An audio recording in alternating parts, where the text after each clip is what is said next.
Hi, everybody. Welcome to the Quitcast. My name is Becca, and I am here to talk to you about the future. The future, both on an individual and on a corporate industry level. The fervor about what is or is not potentially coming in the future, whether it's my personal something has gone wrong, or I have actually, to use the F word, failed, right? I have failed or made a mistake, but something has gone wrong and it's going to affect something that happens in the future. And I want to talk about this a little bit because the way that we collectively talk about the future and the way that we individually talk about the future has some overlap. But the problems we have on the personal level get magnified and multiplied when we start adding more people into the conversation. So I want us to have a really frank conversation about how to deal with the future, especially if you are not having a healthy futuristic strength. So this is for anyone who's thinking about the future is not coming from either a healthy futuristic place where you're able to go all the way to the future, vision yourself there, and then cast a positive vision or cast an exciting vision for yourself to get to that place. That's how that futuristic is supposed to work, right? So, and granted, it doesn't work that way for everybody. I always have to caveat that, but the majority of futuristics, that's how we want to see healthy futuristic working. So some of us do that by worst case scenarioing, right? And going to the future and saying, well, I can handle all of that. And then everything will be okay from there. So however you get there, the ability to go to the future and then come back and take action in the present is what healthy balcony futuristic looks like.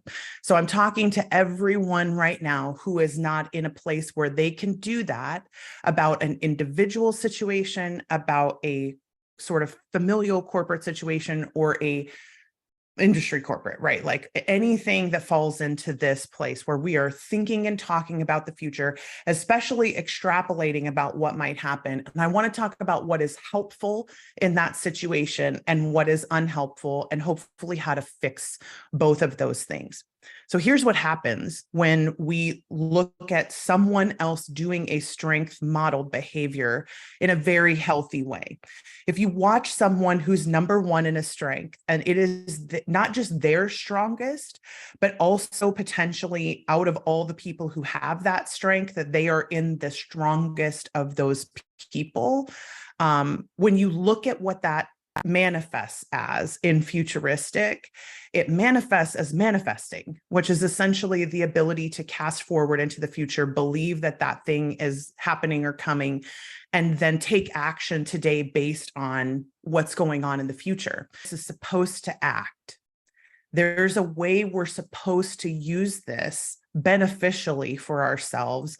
And when it's working against us, remember, strengths are like nuclear power. You can either blow up a city or power a city in either direction. It is equally as dangerous as it is beneficial. So having a futuristic or a strategic or a deliberative intellection context that is working against you is equally as difficult as it is beneficial when it works for you, right? So that is an important concept to grasp about what makes strength so powerful as a tool to utilize for growth. It has the ability to fix some of the most powerful problems that we have, in addition to give us some of the most beneficial actions. So with all that said, if you watch someone who is exceptionally agile in their high futuristic, it looks like there's something coming and I'm excited for it, or I want to be ready for it, or look what might happen. Or there's something coming that is not going to be easy or fun, or it's going to be difficult, challenging, etc. And also, I think there's a way for us to get through this together. I think there's a way for us to make the best out of a situation that is definitely not going to be a good one. I think some of the problem of the translation is that because futuristics are so often already doing that for themselves, it comes across as dismissive of other people's emotions and other people's filters, because it is just so instinctive and so easy for them. So that's the pain point of that, right? But the upside is if you watch how they act about the future, there's a level of certainty that they can have that, like, we are going to be okay, you're going to be okay, everything's going to be okay, because there will be a path through this that will lead me to some semblance of what I want.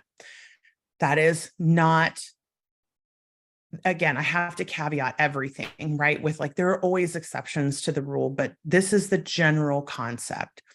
The reason this is so important for me is I'm seeing this come up a ton when it comes to industry level conversations, and then additionally personal level conversations. So there's sort of like the future of the industry stuff, and then there's also my individual future stuff. So when you have a bad release, when something doesn't go as planned, when you try a new tactic and it doesn't work, and there's this expectation that this was going to be the silver bullet that would solve all my problems, especially all you high strategic people. You know, I see you. I'm there. I am strategic as well. That's why I pick on us so much. But also, when we vest so much in our quote best outcome, and then we're not able to cast ourselves out of that when it doesn't go well, or when it looks like it won't go well, right? This is what futuristic can do in those situations. And I want to do some very practical applications. The whole point of having a strength like futuristic present in the entirety of humanity, right, is to model the behavior that there is always going to be something that we can do to navigate around the difficulties and pain, or that there's something we can do to be resilient and survive and use those things to have a better life in the future. And again, I'm not going to caveat anymore, because if you don't resonate with that, you can stop watching. It's okay. But there is an element of this concept of futuristic that I need us to understand as a corporate body of people in this industry, in our individual careers, as well as everything else. When you do not have the ability to utilize futuristic to do that, go to the future and see the path forward, or recast your vision after you have grieved, because a lot of futuristics have to grieve the future and then come back to the present and recast again, right? When things don't happen the way they want.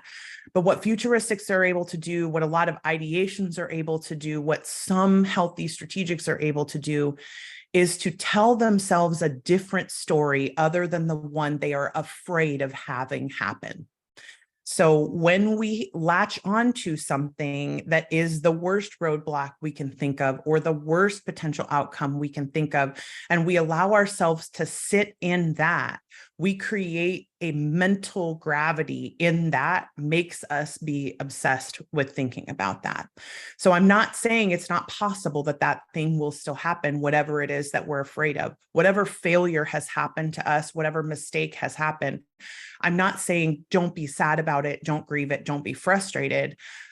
I am saying when we do too much casting forward without acknowledgement that there could potentially be a path through this that would be beneficial for me as an individual, then we get caught up in the fear. And if you're on my Patreon, or you listened to the Quitcast last week, or you're following me on Facebook, you know that I've been talking a lot about bravery and perseverance lately. And part of the reason is because a lot of us are reaching the life cycle of our author career. So when people come into the author sphere, they kind of have a life cycle of how they try and try and try and try, and either they have success or they don't.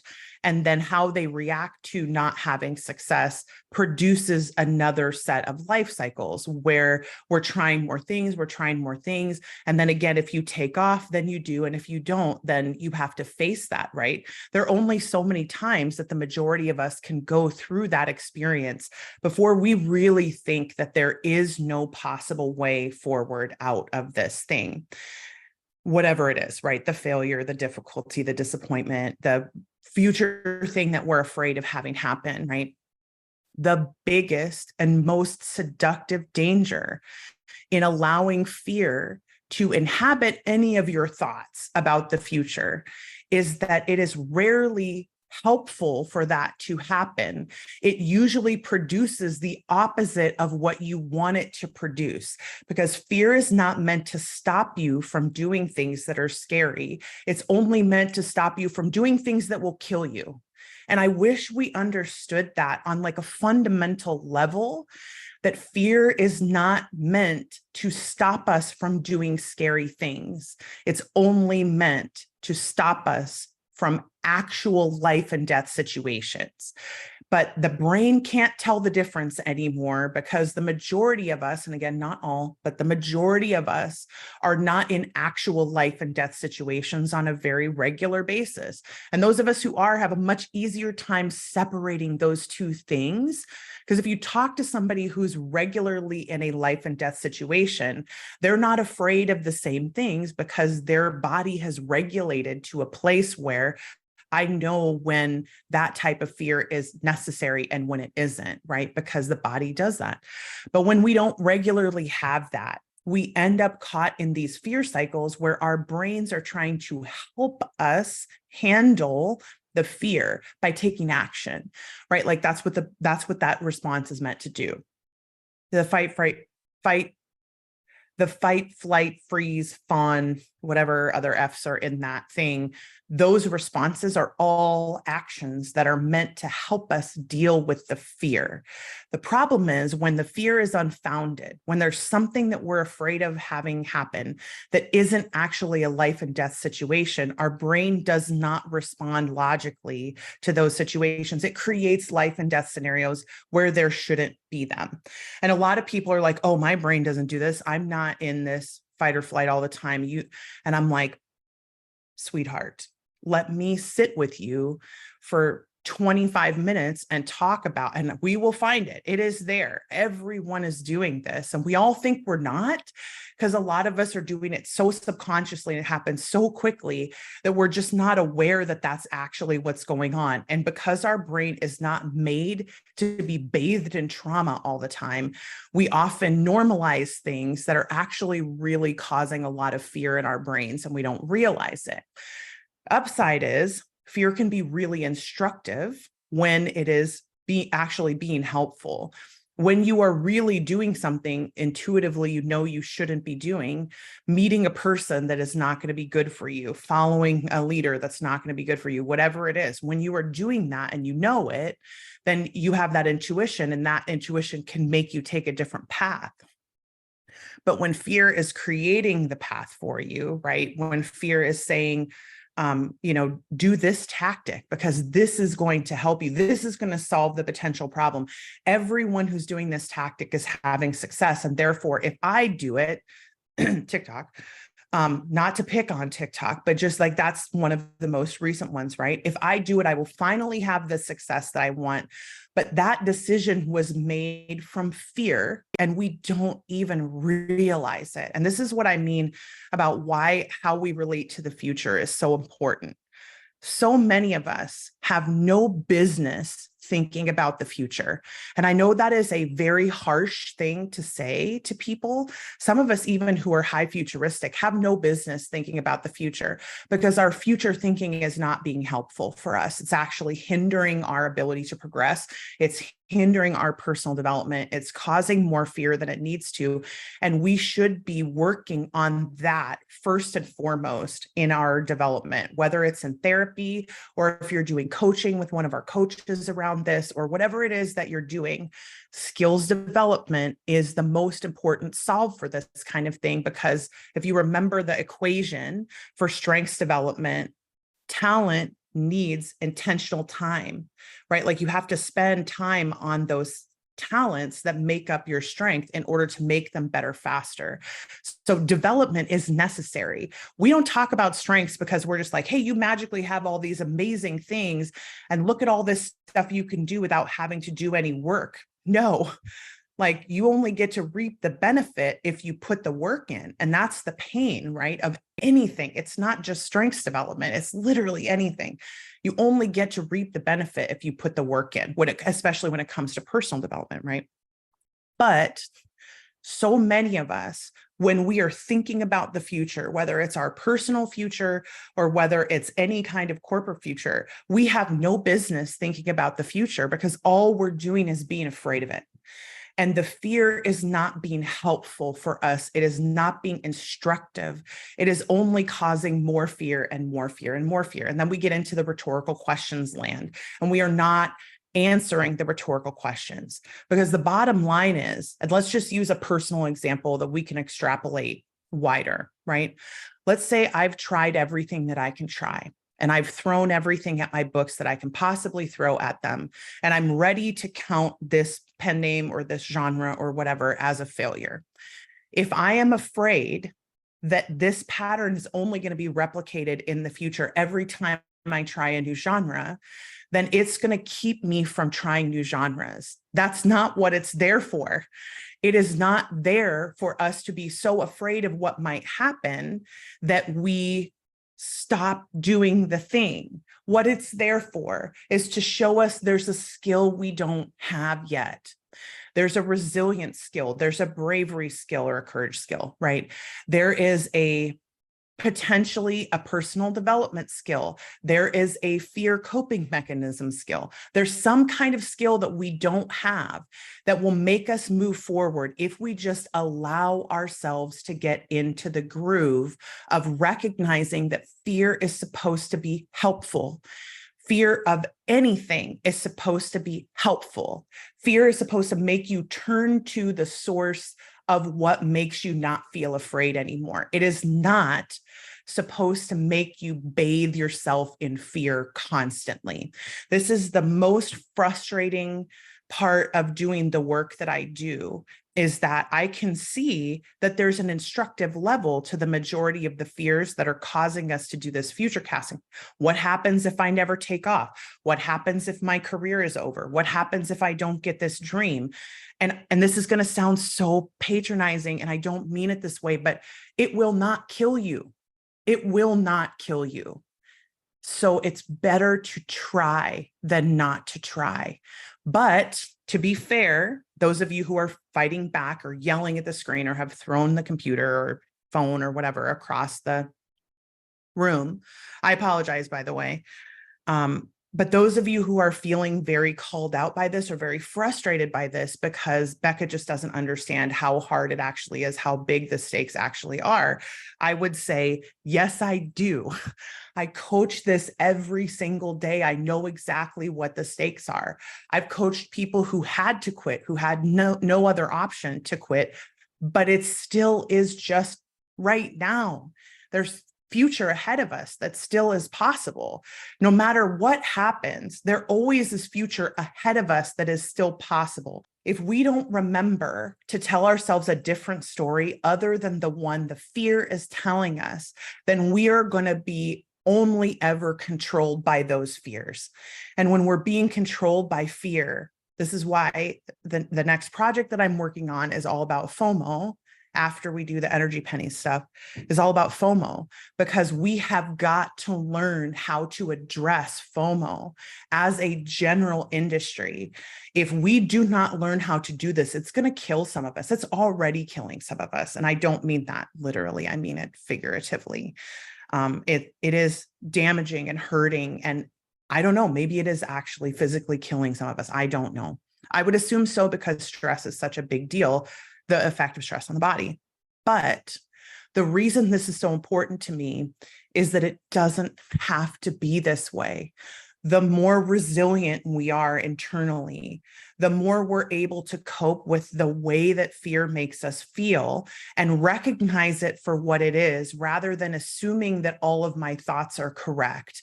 Recognize that that is just a part of me that's trying to be helpful.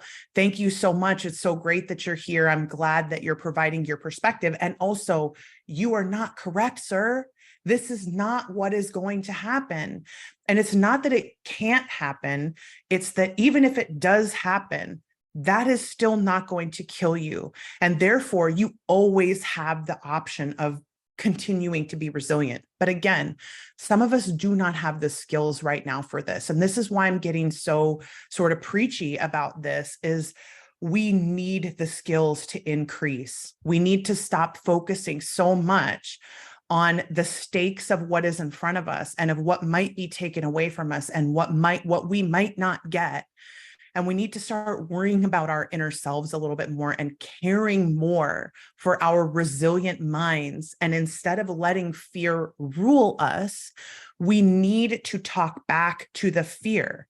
Some of us have no business extrapolating things into the future. And if you know that this is you because you always only allow fear to control your thoughts about the future, then you need to listen to me. Stop, take a deep breath, take another deep breath, put your hand on your heart, remind yourself, I am okay. I'm going to be okay. And I'm not saying this is the cure-all for everything. That is not going to fix the fact that my release didn't go well, but it allows me to calm my physical body. And those of us who get in this regularly, and again, those of you who have anxiety disorders, ignore me. Do the work with your doctor that you need to do. This is not meant for people who have PTSD, are in trauma, or who have anxiety disorders. This is literally, I trust you when you're talking back to me. I believe you. You don't have to listen to me. The rest of us need to listen, though. We need to be able to talk back to the fear and to calm the fear and some of the tools that people who have like an anxiety disorder, for instance, some of the tools that they use, all of us need to learn, because we are letting fear ratchet us up into those places constantly. And we're not able to recognize the way a lot of people who are in treatment for PTSD, for anxiety disorders, they already know all of this stuff because their doctors have been talking to them about it. And people who are not in that kind of treatment need to understand that we are pushing ourselves into a place that our brains were not meant to be in. The majority of us are not meant to think about the future. And this is part of why, if you look back, right, at like Cassandra in Greek times, there's a reason why everybody ignored Cassandra. And it's because they couldn't imagine the future in the way that she was saying it. And it wouldn't probably have helped a lot of people if they had been able to imagine it anyway, because we couldn't do anything about the bigger picture, which is the problem, right? So I'm getting ahead of myself and I'm getting preachy again, and I apologize for that.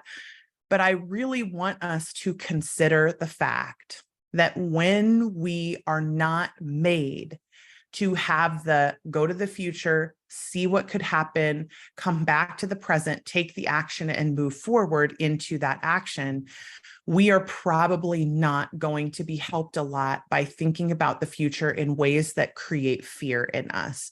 And if this is resonating with you at all, I want you to take some time. I want you to Google the mindfulness practices, right? And it's not about clearing your mind for me. It's not about any of that stuff. It literally is about physically locating yourself in your body so that you can have the presence of mind to stay in the present moment, just for the present moment.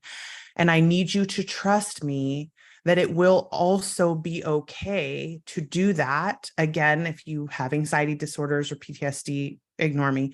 But I need those of you who are not well-versed in the utilization of these tools to think about acquiring some of these skills, because we are being bathed in fear at all times, and it is killing us. It's killing us on an individual level. It's creating desperation. It's killing us on a corporate level. It's creating massive amounts of desperation. And that level of fear, where it is like sort of corporate fear, is the most painful and difficult type to deal with. And I know I'm coming across a little harsh for some of us, and I apologize if this particular talk is not your favorite talk, but man, it is killing us. And I'm watching it happen on an individual and on a collective basis. And I just want us to individually commit to practicing skills when we start to feel that level of like looking at the future and starting to extrapolate what happens. The bottom line is the way to guarantee that some of those things will come true is to create your thinking around them at all times. Because the more you focus on that, the more you draw yourself away from the presence of mind that will create other decisions. Because the fear is only meant to protect us from dying. Okay, I'm going to stop now because I feel like I'm just going to repeat myself over and over again like a communication would. And I can't see you to know if this is landing, but I need to give you a little bit of hope here.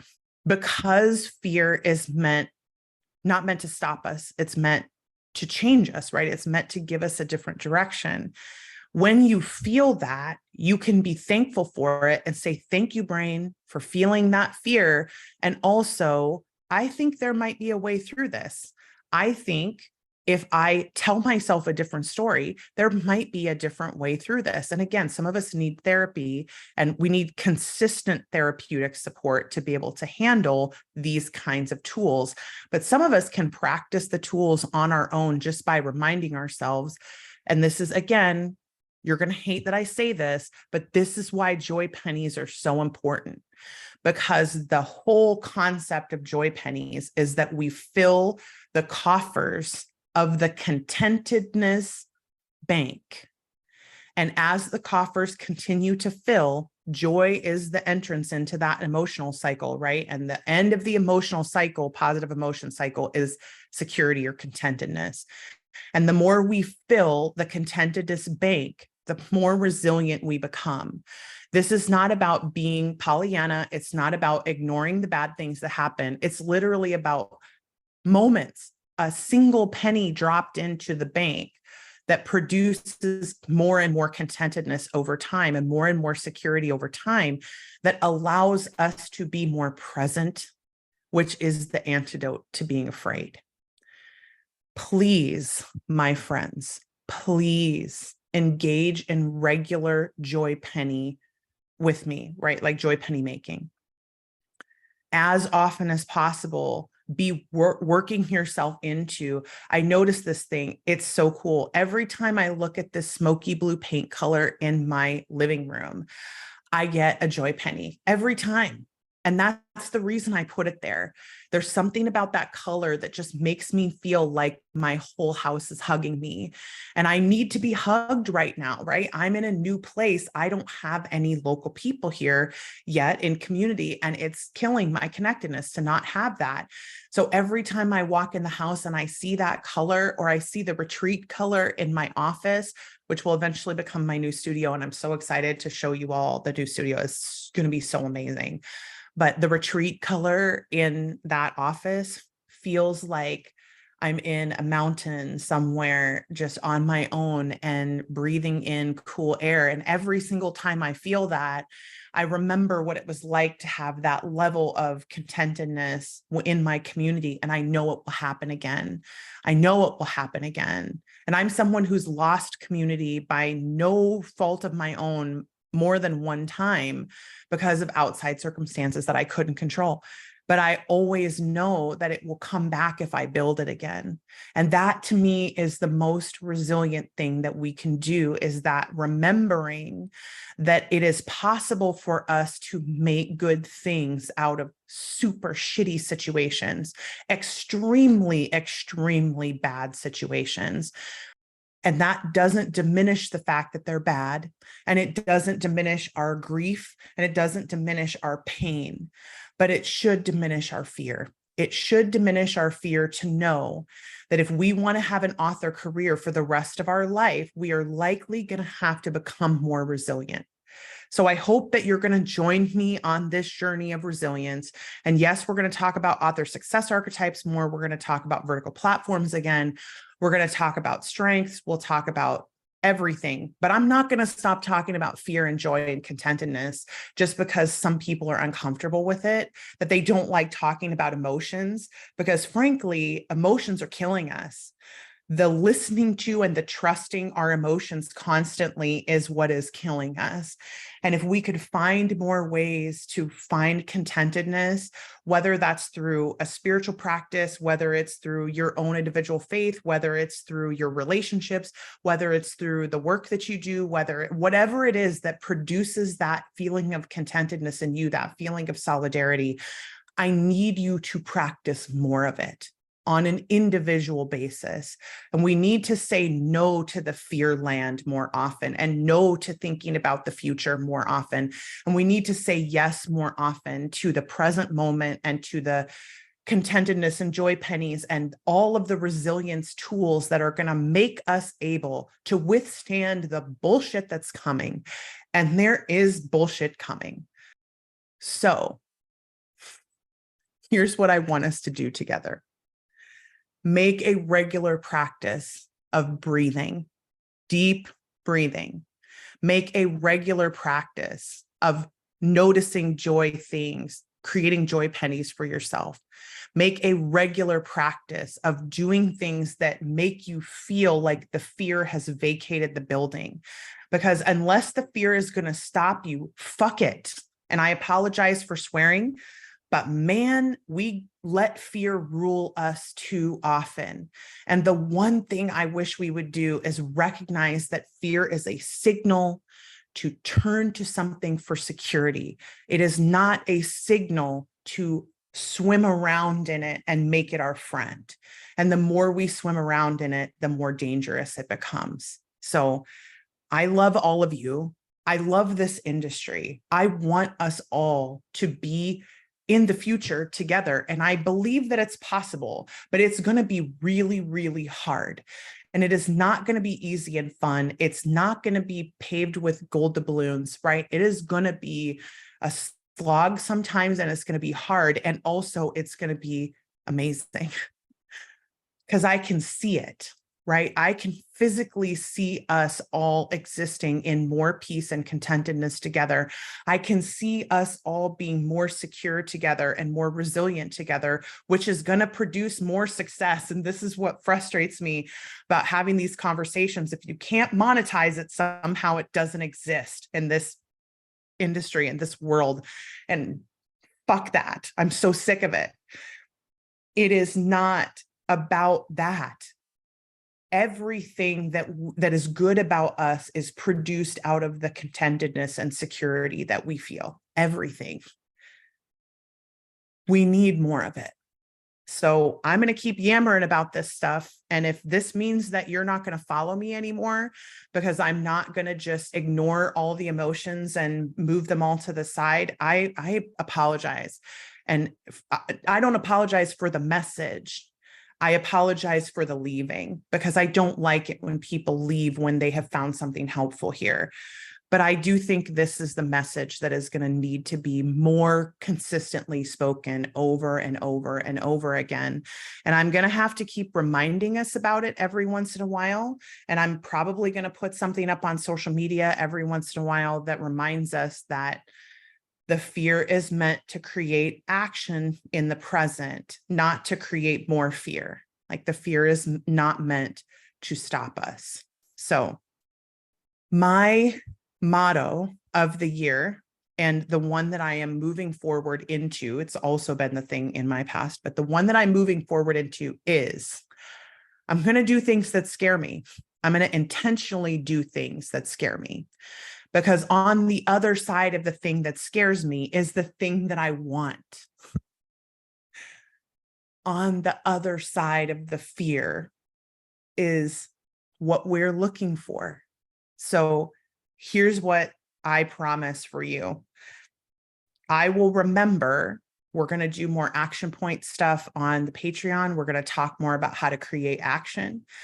We're going to do less content about emotion, because I can't be everybody's therapist, but I do want to help us get to the point in the future where we are moving forward together and we are being resilient and brave and courageous together. And that is my goal. I want us all to be authors for life. That's the goal. Thank you so much for being here. I hope everyone has a great day and a great week. And I look forward to seeing you on the next Quitcast. Bye, everybody.